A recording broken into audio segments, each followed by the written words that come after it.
Mr. Speaker, I move the following resolution. Whereas the World Health Organization has declared COVID-19 to be a global pandemic, and whereas COVID-19 continues to be an unprecedented and severe threat to public health of Bermuda, and whereas in accordance with Section 14.6 of the Constitution and Section 18.2 of the Emergency Powers COVID-19 Shelter-in-Place Regulations 2020, the regulations, the House of Assembly and Senate resolved on the 6th of April 2020 to extend the proclamation of emergency and the duration of the regulations until 6 a.m. on the 18th of April 2020, and communicated that fact by message to the governor. Be it resolved that pursuant to Section 14.6 of the Constitution, that this Honorable House approves the continuance of the state of emergency until 6 a.m. on the 30th of June 2020, and the continuance of the regulations until 6 a.m. on the 2nd of May 2020, pursuant to Section 18.2 of the Emergency-Powered COVID-19 Shelter-in-Place Regulations 2020. Thank you, Mr. Premier. And bear with me. I'm going to just open mics again so we can confirm that there's no objection to the motion being put.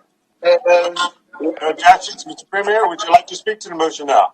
Again, this House meets in extraordinary session to play its role in the response to this global pandemic. And today's meeting is historic as it is occurring virtually through the internet. The motion before the House today seeks to extend the state of emergency first declared by the governor on April 1st until 6 a.m. on June 30th. However, the shelter-in-place regulations will be extended only until 6 a.m. on the 2nd of May. Mr. Speaker, let me explain. The public health advice is that for shelter-in-place to be most effective, a 28 shutdown is necessary. This represents 2 full 14-day periods of incubation for the virus. On May 2nd, we will have completed that 28-day period. However, Mr. Speaker, under our laws, the power of the governor to make regulations under a state of emergency is the only mechanism that we currently have to continue to appropriately restrict the movement of people and take actions necessary to mitigate the risk of community transmission. It is for this reason that we must extend at least the state of emergency until the end of June. Mr. Speaker, people have already died in Bermuda as a result of this virus. In the coming days, I hope to provide for the public the data that sets out the predictions of what is still to come and how this disease may continue to impact Bermuda. Mr. Speaker, it is no exaggeration to say that the picture painted is sobering and, by any measure, tragic. The cold reality is that shutting down the island for these 4 weeks will not make this virus go away, and it will not stop people from contracting the virus. This shelter in place is to protect the vulnerable from these consequences and to ensure that our hospital and healthcare system are able to better prepare for the pandemic by acquiring necessary supplies and equipment to ensure that they do not become overwhelmed. Mr. Speaker, when it seems that leaders around the world have employed all possible adjectives to describe the impact of this global pandemic, we are left with a pure and simple reality. And the reality of this situation is that we can only reduce the potential for tragedy in this community by strong intervention. As I face the people of Bermuda in daily press briefings, I have been at great pains to provide as much information as possible. The more we know and understand about this disease, the better we will emerge from its impact on our way of life. Mr. Speaker, the modeling of this pandemic for Bermuda will show a comparison of worst-case scenario versus what is most tellingly described as a better-case scenario. In other words, Mr. Speaker, there is no best-case scenario. The worst-case scenario assumes we do nothing at all. No interventions, no measures of social distancing, a fully opening and functioning society, almost as if the virus was just another feature of the flu season. That scenario suggests that we could see over 700 deaths and a peak of early June. The better case scenario is based on effective interventions along the line of what this government has done over the past few weeks. This means a shelter in place, aggressive and maintained social distancing, and thereafter a measured return to the reopening of business with restrictions to minimize the possible transmission of virus inside of the community. This scenario, the better case scenario, gives a prediction of 263 deaths with a peak in mid-September. Clearly, better is a relative term because even doing what we're doing now will still mean tragedy for too many families. But this, Mr. Speaker, is a global reality. Bermuda is not another world. The real-time learning curve in this pandemic is the importance of testing. Mr. Speaker, in a very short period, I have been forced to apply my mind to the very complex science and regimen that is required to accurately test people for this virus. Every component of the testing process is in global demand, and we have had to bring resources and contacts from the private and public sectors to secure the items required to increase our testing capability in Bermuda.